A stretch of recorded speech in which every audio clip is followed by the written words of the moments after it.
Good afternoon to everyone. I am the leader of Group 3, Ivy Queen and Permeluna, and we're here to present the example of different art expression. So first is visual arts.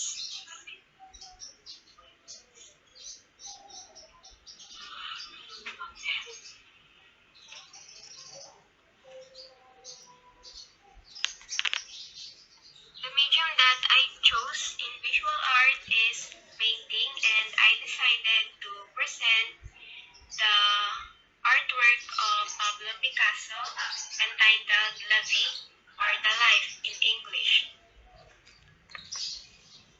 So, La Vie was painted in Barcelona in May 1903. Its size is 196.5 by 129.2 centimeters, 6.45 feet by 4.24 feet. Kung nakikita naman, kung malinaw naman nating nakikita sa artwork na to na it portrays na this artwork portrays of two people, a naked couple confronting a mother bearing a child in her arms. Tas yung dalawa pang picture sa likod, yung nasa taas ay couple na sweet na nakabaluktot. Tapos yung nasa baba naman ay yung babaeng parang naghihinagpis.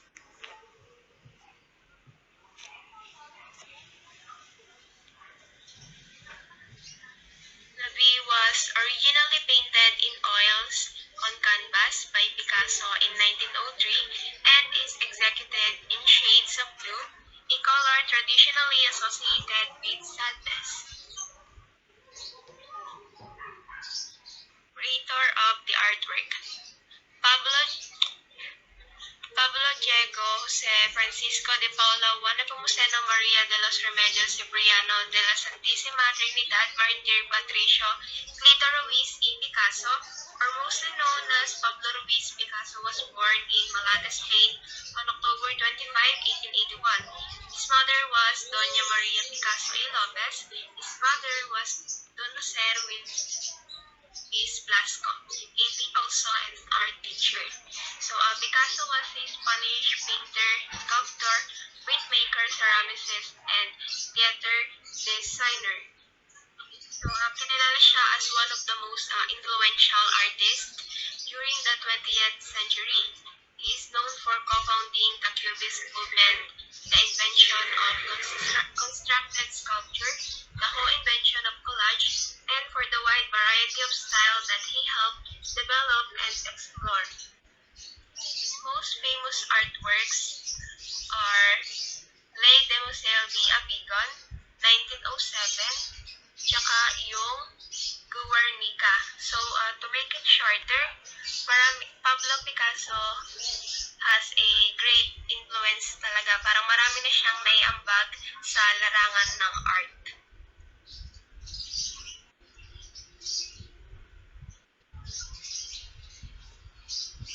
Brief history about the artwork.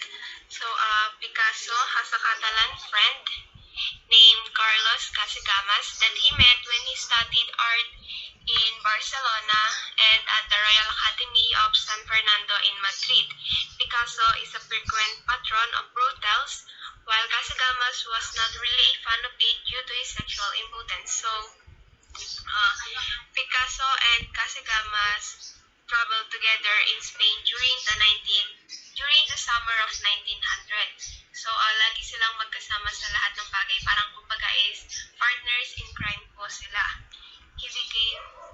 Casagemas became infatuated to Germaine Peychaud, an artist, model, and a dancer at the Moulin Rouge. So, nung one time na nagpunta silang dalawa ni Picasso, si Casagemas at Picasso dun sa Moulin Rouge, nakita niya si Germaine Peychaud at na-love at first sight siya doon. But unfortunately, Germaine did not return Casagemas' affection, and the painful rejection sent him into a serious depression. Until his behavior worsened, Picasso had enough and sent Carlos away. So,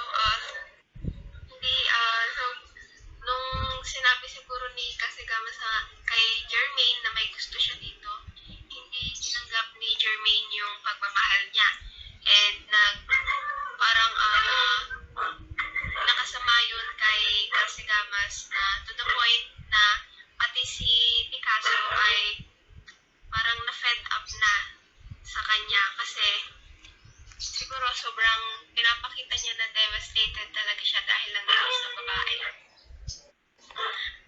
On February 17th of the following year, when Picasso was in Spain, Casagemas went out to dinner with friends at the El Hippodrome. Casagemas tries to shot Germaine, but it just grazed her temple and then shot himself instead.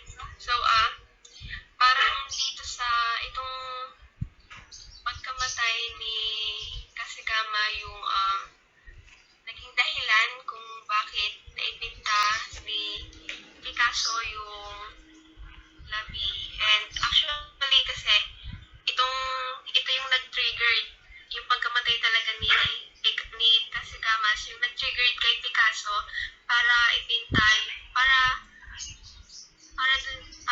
magawa yung tinatawag nilang blue period. Yung blue period na to is more on focus siya kay Kasagamas, about sa buhay ni Kasagamas. Kaya nakapaloob na din dito yung labi.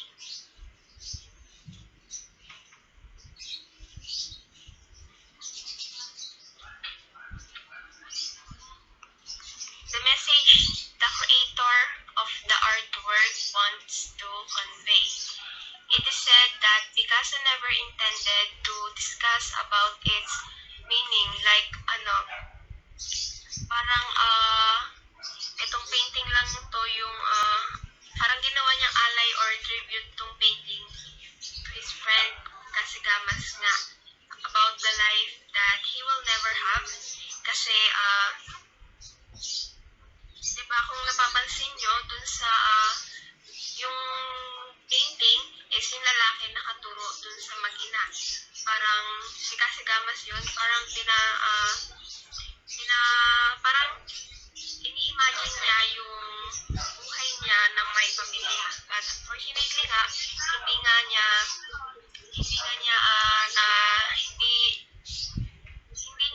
hindi natupad yun kasi nga mas pinili niyang wakasan yung buhay niya dahil lang sa hindi siya gusto ni Germaine. For Picasso, it was a deep and melancholic piece. Like, parang napinta tong artwork na to out of his sadness. And yung pangungulila niya kay Kasagamas, no meaning intended about this artwork. Parang ito lang yung way niya to show his expression and his feelings towards dun sa nangyari. Parang ito rin yung story niya kay Kasagamas kasi nung time na kailangan niya si Picasso is pinagtabuyan ni Picasso. Pinagtabuyan pala siya ni Picasso.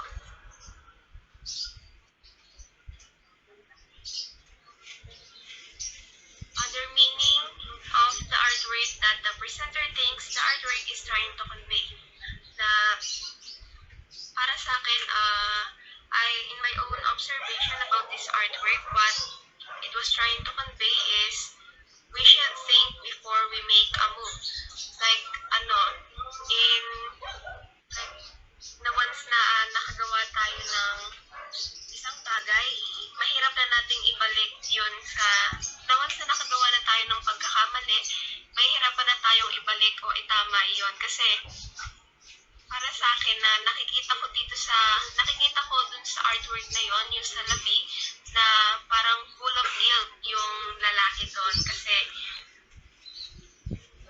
parang na-perceive ko siya as they are once a family, but then nagloko yung lalaki dahil siguro natukso siya sa iba, and dahil nga siguro natukso siya sa iba and he was trying to reach out to his family or parang gusto niyang balikan yung pamilya niya dahil siguro nakukonsensya siya kasi sobrang parang hirap na yung asawa niya na alagaan yung anak siguro kasi parang pagod dun eh. So yun, nakonsensya siya, gusto niyang balikan pero hindi niya magawa kasi nga nakagawa na siya ng pagkakamali. Parang hirap na siyang makaalis dun sa poder ng babae kasi sobrang dikit sobrang bantay ng babae dun sa lalaki. Yun nga, parang ayaw nang pakawalan ng babae yung lalaki. Kaya parang na itong si lalaki is nagigil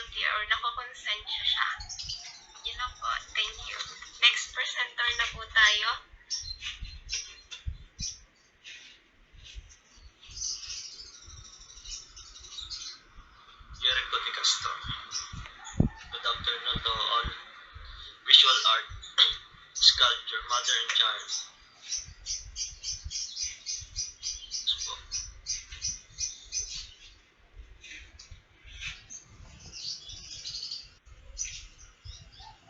the huge art piece is sculpted from the solid adamantine abstract figures of a woman in sitting position and holding a child. The child meanwhile leans on the head of his mother. The subject of mother, the subject mother and child is very popular among Abeba's visuals. Um, as you can see, within the sculpture, shown or nagpapakita sa isang ina at kanyang anak na magkahawak. Sa itong pinakapopular na sculpture, ito ay halata naman sapagkat ang ina, ang o magulang ay simbolo ng pagmamahalan. Ating tatandaan na hindi mapapantayan ang pagmamahal ng isang ina sa isang anak. Isa itong obra na tunay namang kamangha-mangha. Next po.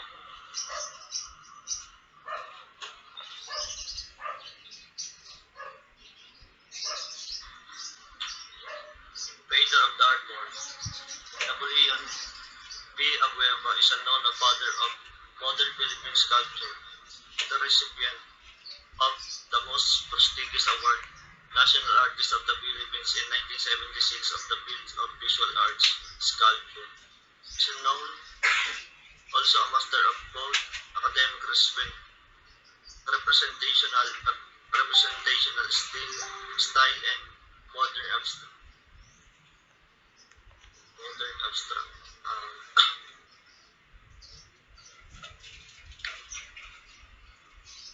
Sa Abueva ay tinuturing na ama ng modern Philippine sculpture at recipient siya ng prestigious award like National Artist of the Philippines, noong 1976 sa field ng visual arts.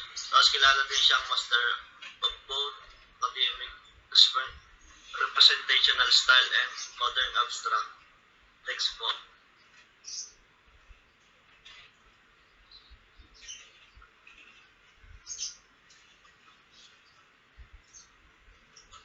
Brief history about the artwork. The experience when Abueva lost his mother and father allowed him to treat life with greater sensitivity. His parents were executed by the Japanese in 1944 for supporting the guerrilla force against the Japanese invaders. The Genpei Japanese military police separated his parents from them. The Japanese tortured his parents to force Napoleon and his siblings to listen to their pain and agony. It was painful to Napoleon and his sibling to unearth and soiled white shirt with blue stripe, which belonged to his father. He tried his best to look away for new ways of expressing ideas as a way of dealing with the pain.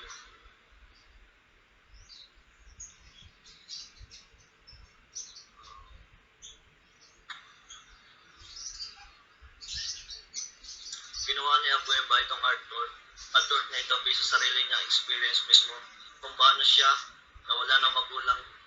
Gusto niyang maranasan ang pagmamahal ng nanay lang ang mapagbigay.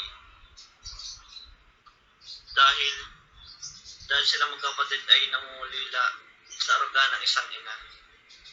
Next po.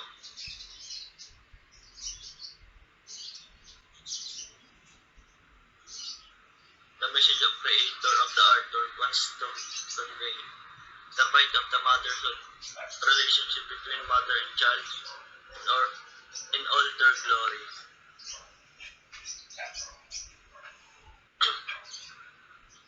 Ang ibig sabihin po niyan ay ang relasyon ng nanay at ang anak ay hindi matatawaran sapagkat pag sinabing pride ng motherhood ay parang mahirapang bantayan ang pagmamahal ng isang nanay. Next.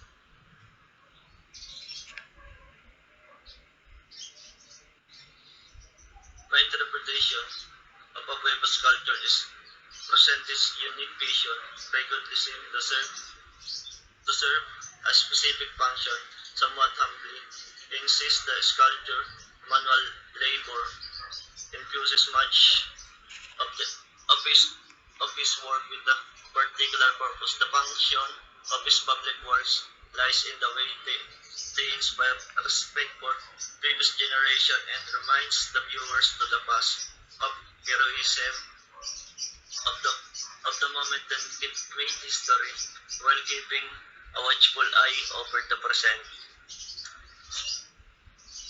Next.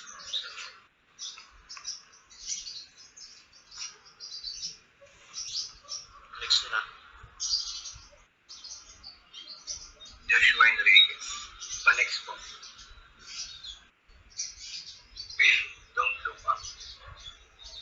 Description of the artwork. It tells the story of two astronomers attempting to warn humanity about an approaching comet that will destroy human civilization.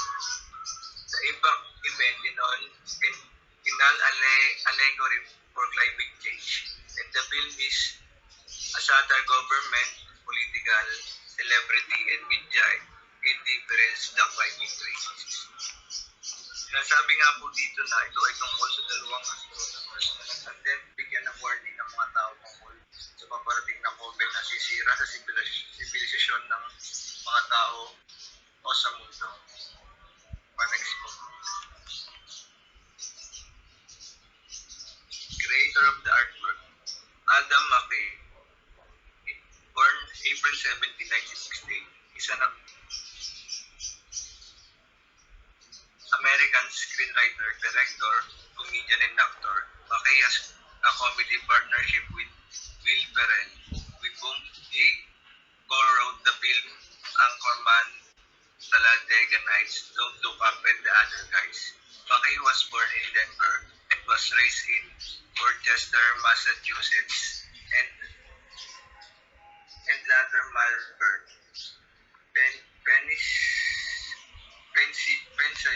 Pennsylvania, by a mother who was a waitress, Sarah, and a musician mother. Si Adam McKay ay isang creator ng artwork. Sinasabi na si Adam ay isang Amerikanong manunulat, director, comedian at isang actor.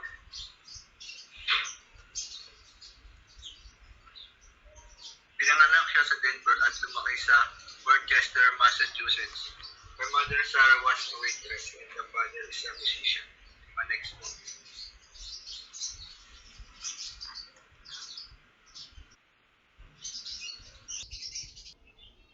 Artwork. Adam McKay said already himself in an interview that he was inspired to write the movie by his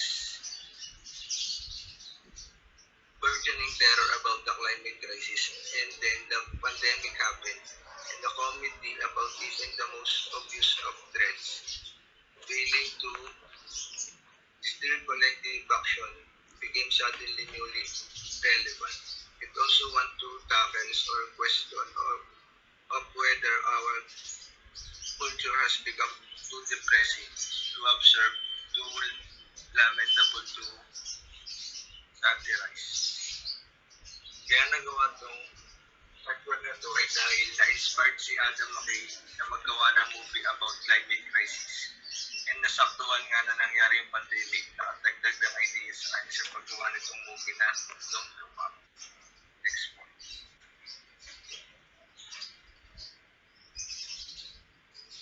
The message the creator of the artwork wants to convey. On the surface, the plot of the Don't Look Up seems like your classic end of the world. However, this incredible film is an environmental and political satire of society today. One of the major goals of Don't Look Up was to urge action against climate change. The plot of Don't Look Up is like an end of the world. Ang pelikula na ito ay tungkol sa environment and political satire. Ang pinaka-major o pinaka-mensahe ng Don't Look Up ay parang matugunan ng mabigyan ng aksyon sa paglaban ng climate change na dapat nagkakaisa ang mga tao para malabanan ang kalamidad. Next po. Other meaning of the artwork that the presenter thinks artwork is trying to convey. Don't Look Up isn't about ordinary people who discover inside them heroism to save the ones they love. It's about ordinary people who knows what's coming and ultimately aren't heroes at all. They make a couple of futile attempts to do something which amount to nothing. Ang pelikulang ito ay hindi lang tungkol sa ordinaryong tao na na-discover ang kanilang pagiging hero para lang makapagligtas ng kanilang mahal sa buhay.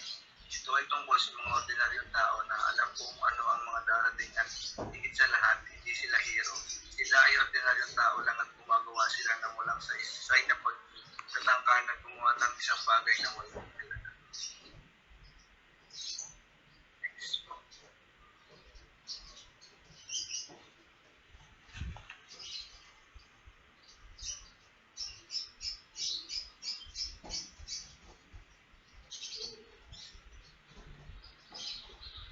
Now let's move on the next topic.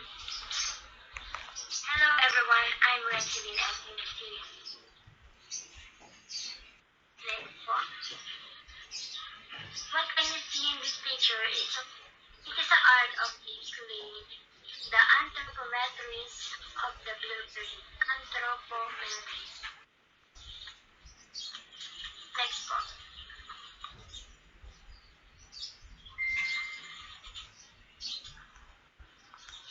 Description of the artwork.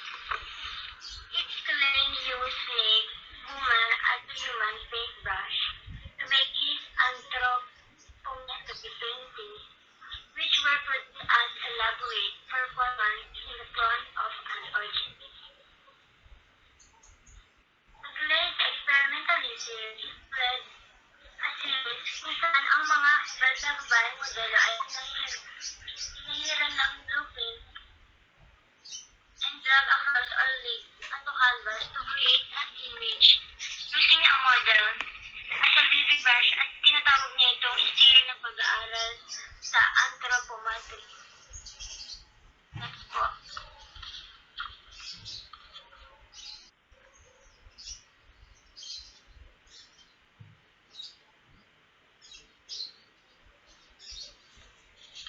Creator of artwork.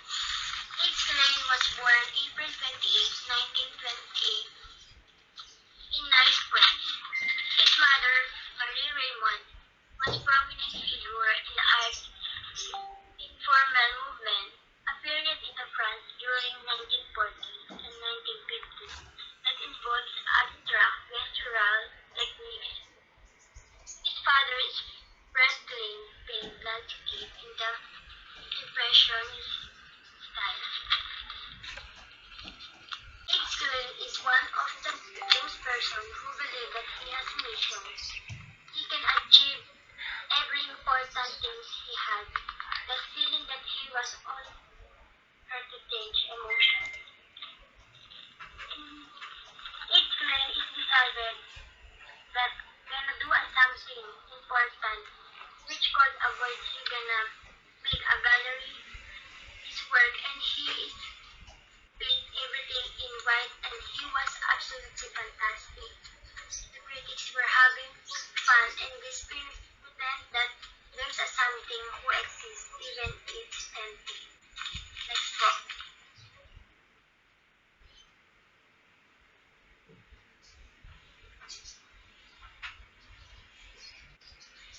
Brief history about the art. Klein idea for the anthropometry stream is part of his practice in judo, as he became fascinated by the marking left on the mat as a judo. Fighting fell. His initial experiment into using a human figure as a medium dates back to June 1958 as a friend's apartment. It was her that first applied blue paint to a nude model, abandoned her in rolling across a sheet of paper that he had placed on the other floor. Si Yves Klein ay tumira siya sa Japan para matuto siyang mag-judo ng 15 months at para maging model ng para maging ano ng painting niya. And she did a famous auto poetry, the model become a paintbrush, and she print a canvas, then he had an idea to decide that he gonna do a public anthropometry. He has three models who become did at front of the audience, and also he had some musicians who are playing a symphony, monotone, silence, and it's absolutely incredible because it's a like which is art of anthropometries of the blue period. Next po.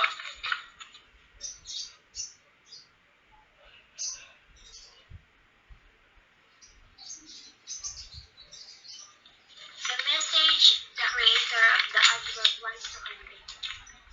The claim it was an anthropometric symbol that served as a pure canon of human proportion, and he called it the most concentrated expression of vital energy.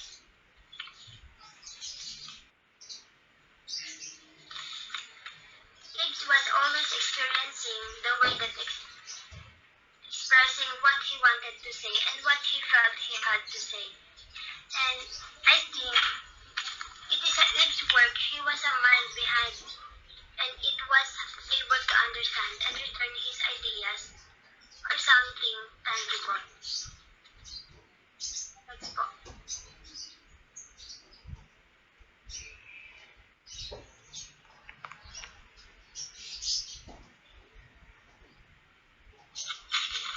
Other meaning of the artwork that the presenter thinks the art is trying to convey. As I have watched the performance, I saw the liberation of part of the period expansion of material and meaning. For me, it reflects a more fundamental art crisis because institution of art itself, a sign that art is exhausting its resource and some others in artwork. It is a variety of performance of the past war commonly described as action. Because of some of the monochromes of the presentation of life and immortality declaring to be an open window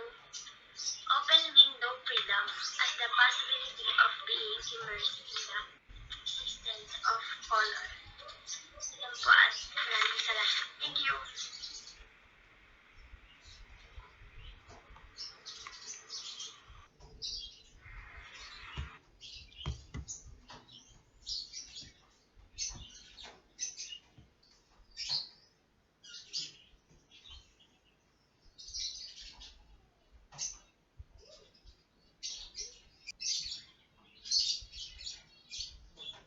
Name is Katrina Luna.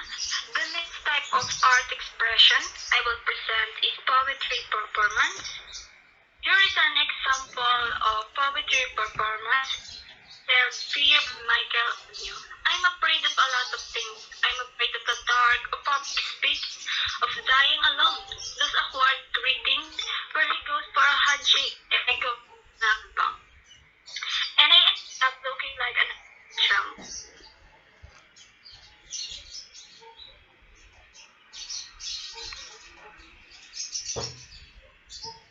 Panero.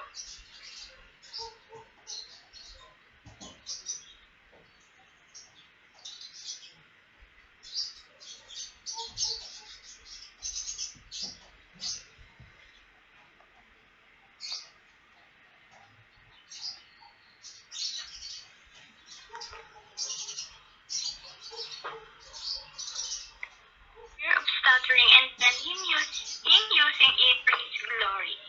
Takot man siya sa mga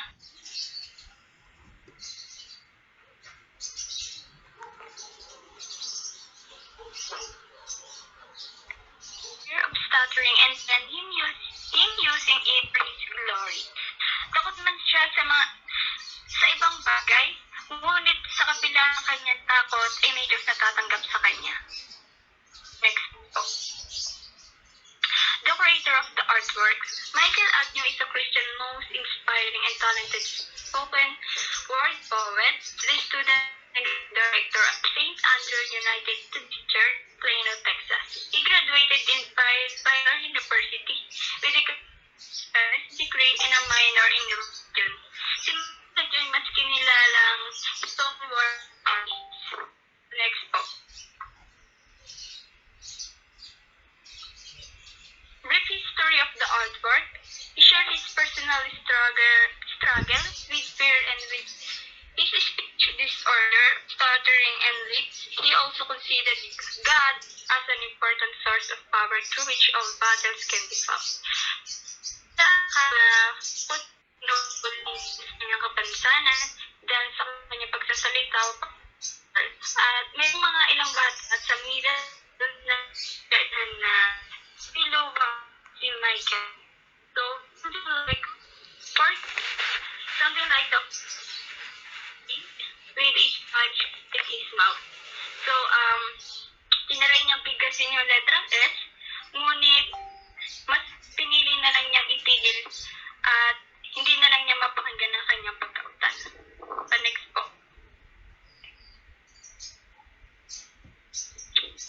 The message the creator of the artwork conveyed through the artwork. In your weakness, God's glory will shine through. Just stay true to being you. Ano man ang maaring gawin ng iba, maging tapat ka lang. Maging tapat sa pagiging ikaw. Dahil sa kaluwalhatian, dahil sa kahinaan ay sisikat ang kaluwalhatian ng Diyos. So, ibig sabihin yan, maging totoo ka lang sa sarili mo at sa lumikha sa'yo. Next po.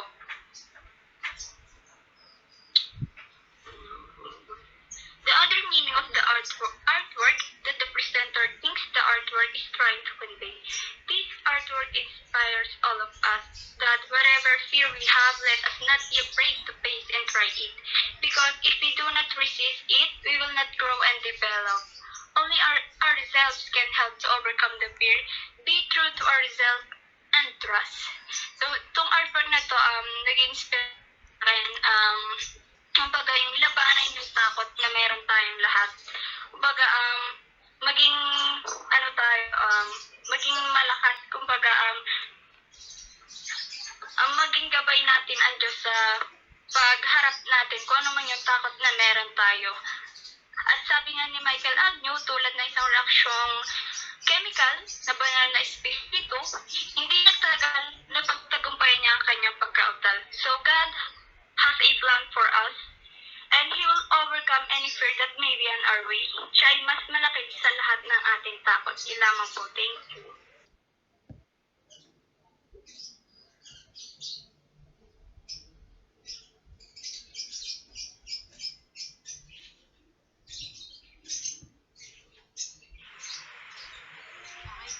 Architecture, the Great Pyramid of Giza. Description of the artwork.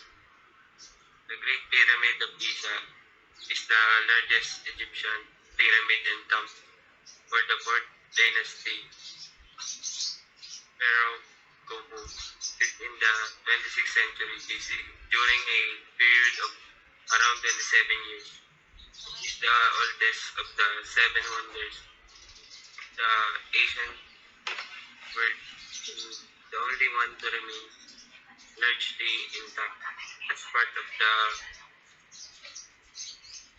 Giza Pyramid Complex. It borders wonders present-day Giza in the Greater Cairo, Egypt, initially standing at 146.6 meters, 481 feet.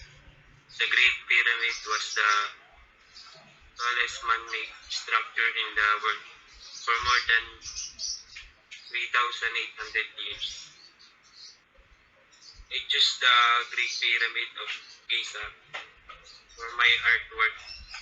The Pyramid of Giza is considered as the largest and biggest pyramid of tomb during the 4th dynasty. It was located in Egypt during the period of 27th century. It was considered as one of the oldest 7 wonders of Asian world. Alex. Who was the creator of the artwork.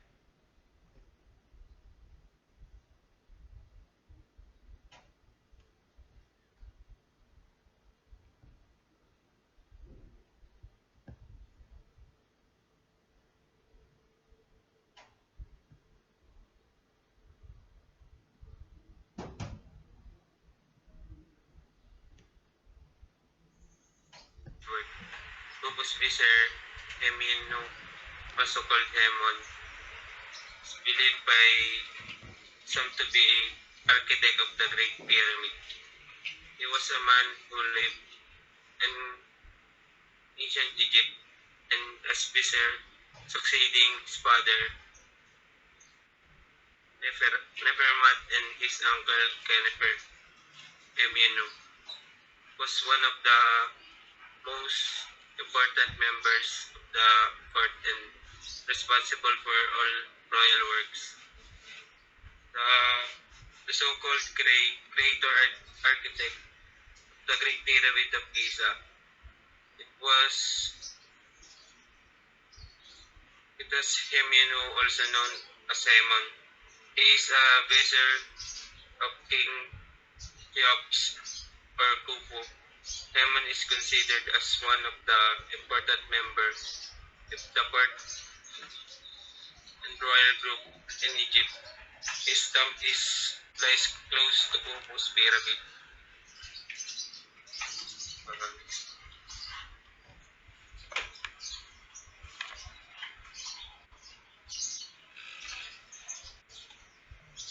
The pyramid of the pyramid of Giza were royal tombs built for three different pharaoh, pharaohs. The northernmost and oldest pyramid of the group was built for Khufu's Greek Cheops, the second king of the fourth dynasty, called the Great Pyramid. It is the largest of the three. Historically, the Great Pyramid had been attributed to Khufu based on the word of authors of classical antiquity.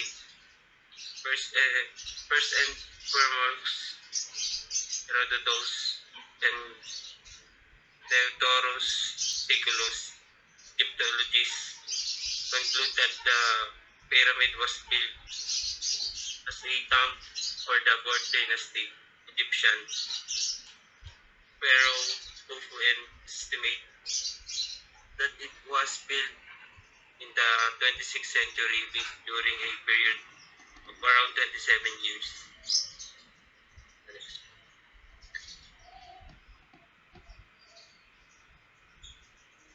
The message creator of the artwork wants to convey through the artwork. The pyramid to today stand as a reminder of the ancient Egyptian glorification of life after death.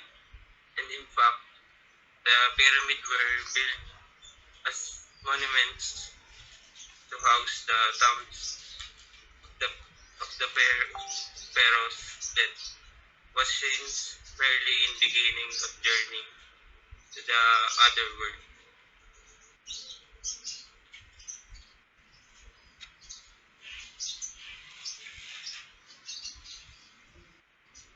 The other meaning of the artwork that the presenter thinks the artwork is trying to convey. Built as a sign of strength, uniqueness, and power of the Egyptian. The aim is showcase to royalty of those who in power even after death, securing the boundaries of their town.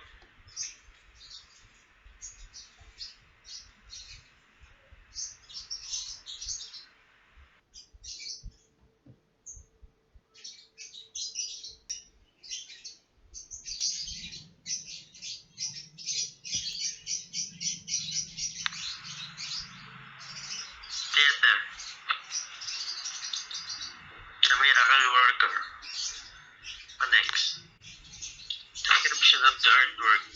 Miracle Worker chronicles the relationship between the real-life Helen Keller, a young girl from Alabama who was blind, a deep in her teacher diaries.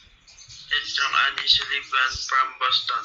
The play follows a three-act structure and was adapted from Gibson 1957, Playhouse 19 teleplay. The stage production premiered in New York City at the Playhouse Theater in 1959. The show received 5 Tony Award nominations in 1960 and won 4, including Best Play. The Miracle Worker is about a young girl which is blind. It talks about what are the obstacles the girl have been fought. It will capture your heart and give an inspiring motivation to all the people out there. Next part. The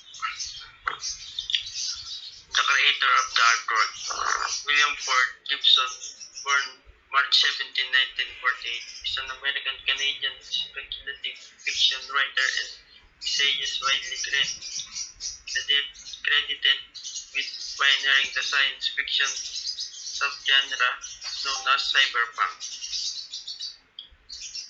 In the beginning, his writing career in the late 1970s, his early works were near-future stories that explored the effects of technology, cybernetics, and computer networks on humans, a combination of low-life and high-tech, and helped to create an iconography for the information age before the ubiquity of the internet in the 1990s. Gibson coined the term cyberspace for widespread interconnected digital technology in his short story Burning Chrome, 1982, and later popularized the concept in his acclaimed debut novel Neuromancer, 1984. These early works of Gibson have been credited with elevating science fiction literature in 1980s. Next part. Brief history about the artwork. Thought most viewers consider The Miracle Worker to be about Helen Keller. William Gibson wrote the play as a tribute to her teacher, Annie Sullivan, and her struggles in helping Helen understand language. Annie's relationship with Helen is displayed in a dramatic but honest way. Her struggle with Helen have been viewed as physically intense, yet comical and loving. Next na po. The message the creator of the artwork wants to convey through the artwork. William Gibson shows us how important communication is the sign language rather. Because as for him, having an access to language is the key to a child's successful in full development. When access to language is not provided, the child's development is severely stunted. Therefore, if the child is deep reading is pointless as reliance on deep reading doesn't provide the child with a way to access language.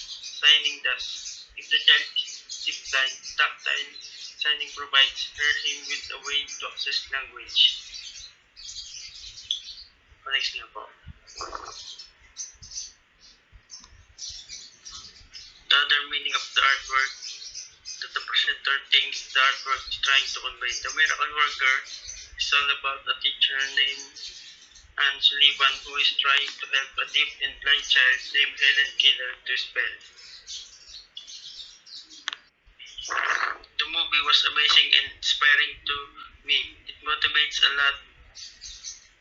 There are many moral values that I get from the Super B movie. First of all, a teacher we should make Anne Sullivan as our role model. She is such a great teacher with a high patience and determination. It is not easy to teach someone who is deaf and blind, plus Helen is someone who is not easy to control. I think if I was in her shoes, I'm not sure either I can stand with or not. But Anne was the real teacher. She teach Helen from nothing to something, although sometimes others make negative judgment on her. She never gave up to teach Helen. I really respect her. She is very strong, patient, and deterministic person. Thank you po.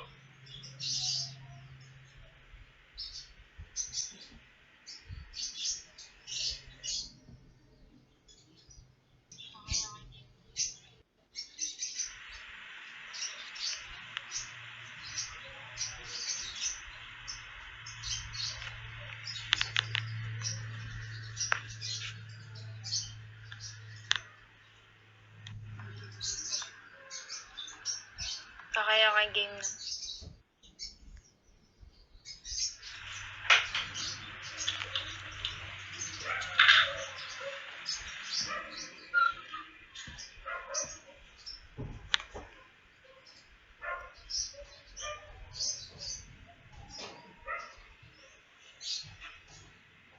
Next.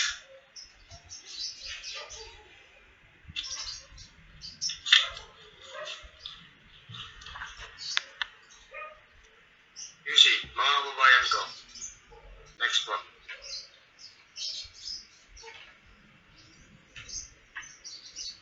Description of the artwork. The Song of Mga Kababayan Ko was written by Sang, the famous rap King Francis Magalona.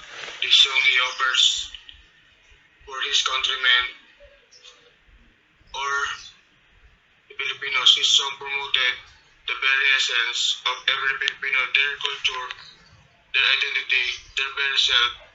It became a strong hit in display over and over almost radio station, and his album sales skyrocketed. The song figuratively and literally depicts the typical Filipino, which easily gets the admiration of Filipinos, particularly the youth. It is an iconic song that once played even these days, it still catches the heart of everyone. Ang awit pong pinamagatang mga kababayan ko ay isinulat at inawit ni Francis Magalona para daw po sa mahal na kababayan ng Pilipino. Next po.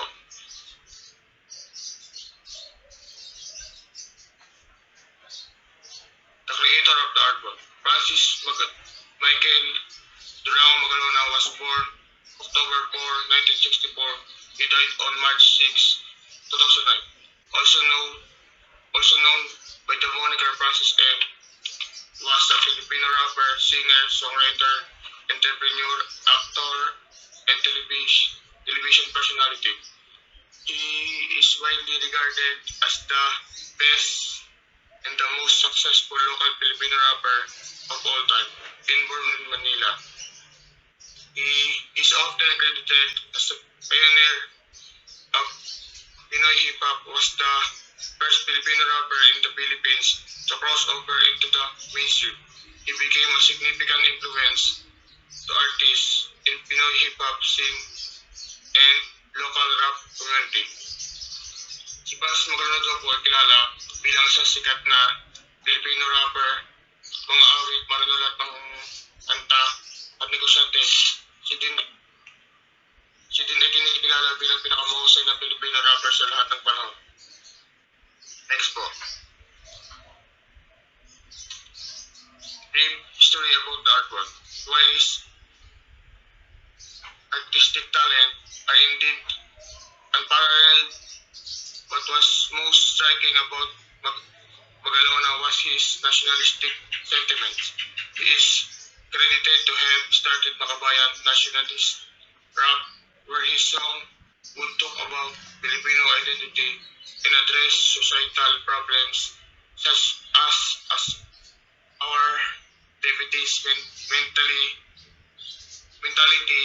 It is indeed the negative outlook of Filipinos for their own country, and people that Magalona wanted to change, dropping lines in his song that talk about pride being Filipino.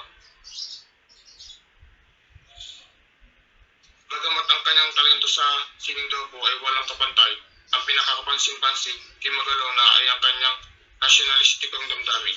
Siya ay pinaniniwalaan na nagsimula na makabayan rap kung saan ang kanyang mga kanta ay nagsasalita tungkol sa pagkakakilanlan ng Pilipino at tumutugon sa mga problema sa lipunan tulad ng ating pagkatalo.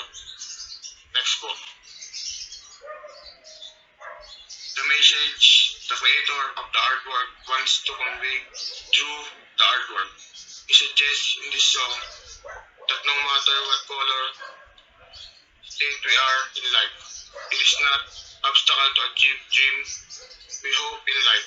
It can also be inferred from this song that we need to strive for everything we desire to achieve in life because you really want to succeed in the career you have chosen.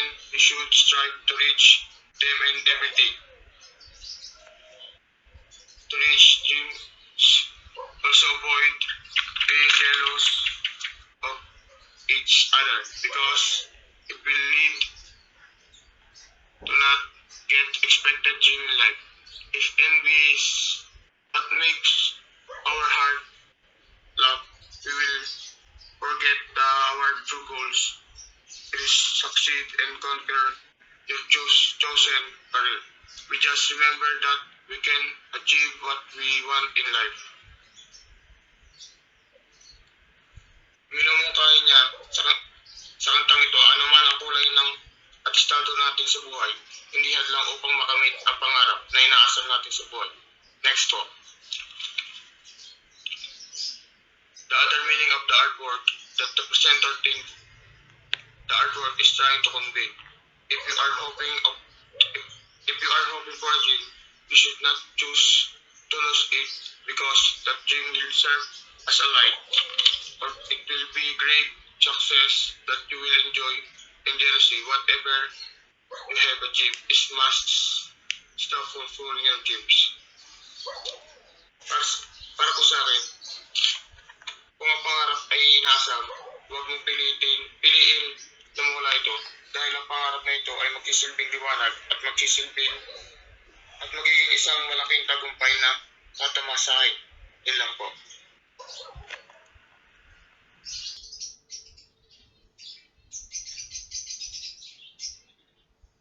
The last presenter of the group, I am Jocelyn Vigalleta and Kate A.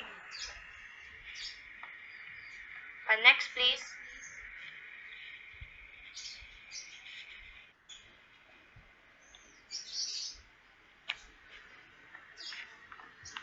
So, first, what is literary arts? If you still remember the discussion, literary arts is any collection of written works. Written works means sinulat. Example are novel, poetry, thesis. In the Philippines, we have Noli Me Tangere and El Filibusterismo. We all know that novel or long narratives that deals with the events or experience or some degree of realism. So I chose the novel which is Anna Karenina. It's upon reading the summary because I don't have the book itself and I watched the trailer of the movie or the film, it gathers my attention. So I chose this novel. Next, please.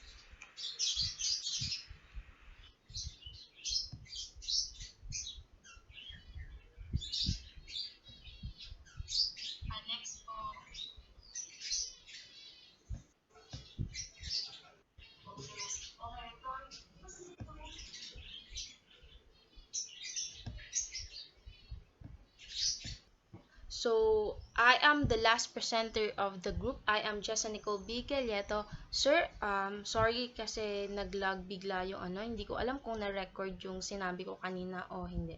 Kaya inulit ko na lang po. Thank you. I hope po na ma-understand nyo.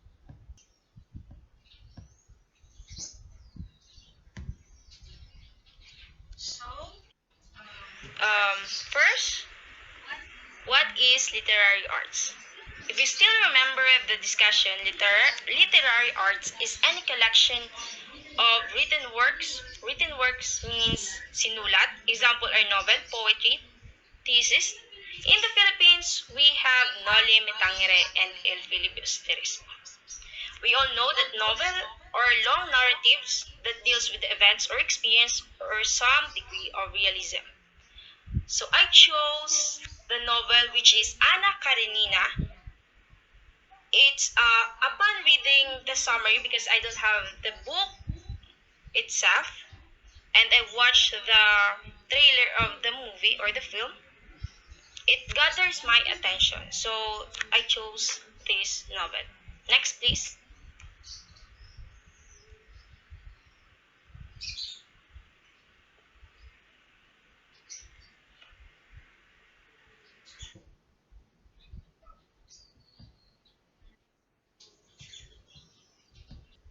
So we are now in the description of the artwork. A novel that gives romance and drama, a tragic love story which narrative center on the adulterous affair between the main protagonist, Anna Karenina, the wife of Alexei Karenin, and Count Vronsky, a young bachelor.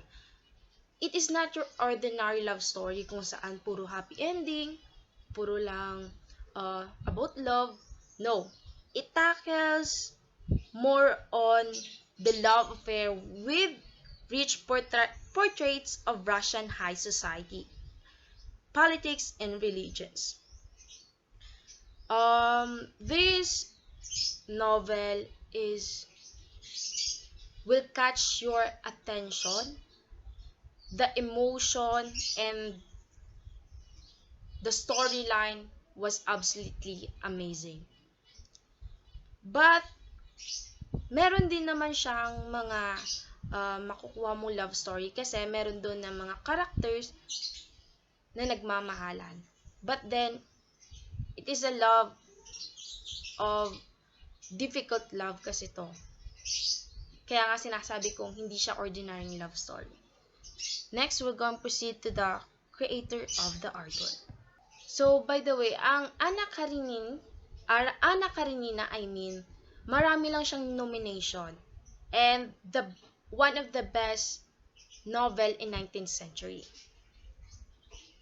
So, now we're going to proceed to the creator of the artwork.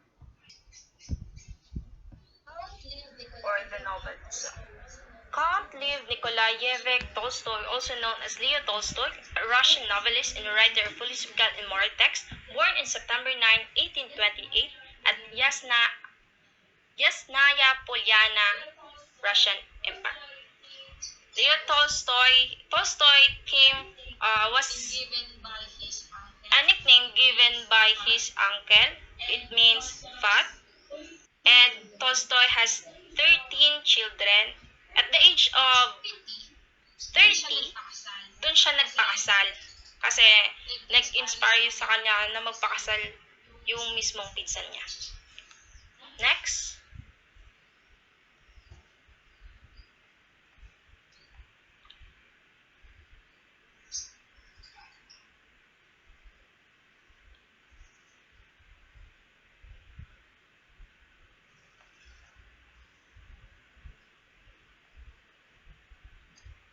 Ay, di pabalik.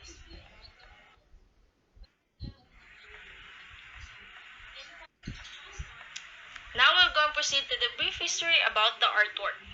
Bakit nga ba ginawa yung artwork nito? So, Leo Tolstoy, or Tolstoy itself, spent 4 years of creating Anna Karenina. He had incoming and outgoing happening in-house. Inspiration of the... Brief history about the artwork. Leo Tolstoy or Tolstoy spent 4 years of creating Anna Karenina. Ay, wala pa pala, hindi pa rin record. Okay, back to the topic again. Brief history about the artwork. Leo Tolstoy spent 4 years of creating Anna Karenina. He had incoming and outgoing happening in-house. Inspiration behind the characteristic Anna Karenina is widely considered to be a 37 years old woman named Anna Stevanova who worked as a housekeeper for one of Tolstoy's neighbors. Okay, the Anna Karenina itself it is not your ordinary love story na kung saan puro about happy ending lang yung makikita mo. No, it is not. It is about a tragic love story. So, habang kinikreate ni Leo Tolstoy tong Anna Karenina, may maraming problema sa bahay nila, sa labas ng bahay, which is yung Russian economy noon nag-drop. Si Leo Tolstoy naman kasi isa siyang count. Kung saan sinabi, di ba, pag sinabing count, mayaman. Pero hindi sila ganong kayaman noon kasi bumaba nga yung economy ng Russia. The best inspiration or behind the inspiration of Anna Karenina is his housekeeper. The sad story this is this woman or Anna Stepanova, yung husband niya had an affair with the government. Yung isa yatang trabahador ng gobyerno or worker ng government, magkaroon ng affair sa asawa ni Anna Stepanova, which is yung housekeeper nga ni Theo Tolstoy. So at this doon sa real life story na yon, nagpakamatay yung babae, which is tumalon siya sa rumaragasang tren at sa may sinulat siyang letter, which is mababasa niyo mamaya. Next please.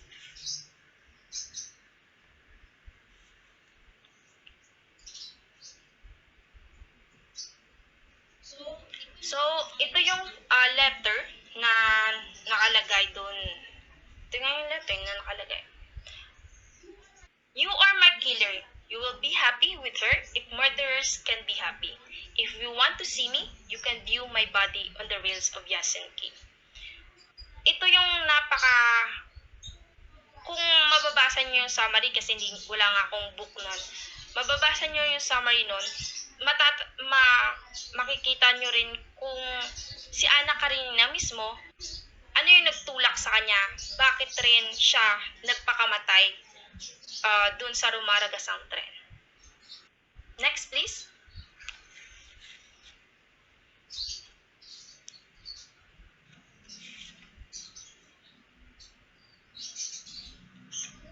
So, the message of the creator ng art. Bakit? Ano yung mensahe ni Tolstoy sa paggawa ng Anna Karenina?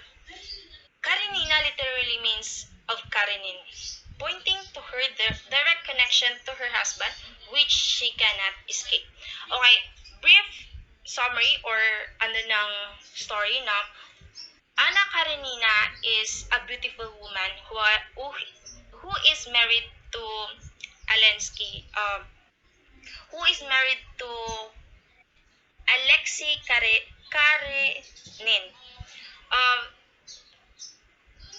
Doon sa story na yon, nagkaroon ng affair si Anna Karenina, which is nagkaroon siya ng affair doon kay Count Vronsky. At sa time na yon, puro panghuhusga yung natatanggap niya. Kasi 'di ba kapag naging example, nangaliwa ka, wala namang tatanggap sa'yo, puro ka ng discrimination, which is, ngayon sa society natin, nakikita rin natin yung discrimination. And, if you are married to someone, that connection within man and woman, sealed in the church, yung nag-written ka ng testament, yung about love, yun yung tinatawag na direct connection nyo within your husband or wife and within God. So, hindi ka na makaka-escape basta you are in the marriage na, nasa marriage ka na, wala ka nang kawala, di ba? Yun yung gusto niyang ipahatid na mensahe. Next po. So, based on my interpretation, gawa kasi ng bakit ko nasabi ng be wise with your own decision as karma is always with us. So, kasi binasa ko yung summary lang, hindi naman buo. Kasi wala nga tayong book. Binasa ko yung summary noon. Ang daming nangyaring masasamang bagay sa ating bida. Which is first, nung nangaliwa siya, diniscriminate siya ng madaming tao. Tapos, yung anak niya mismo ay hindi siya kinilala na. And the last one, yung minahal niya, parang parang wala nang pakialam yung minahal niya na isang count or si Vronsky. Parang wala nang pakialam sa kanya.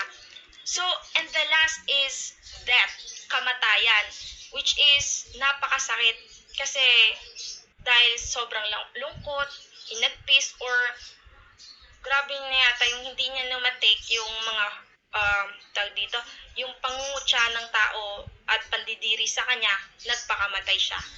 Doon nga siya nagpakamatay sa rumaragas ang tren. And, sir, that's all our presentation about the art expression. And thank you, sir. And thank you to all my co-presenters. God bless us all.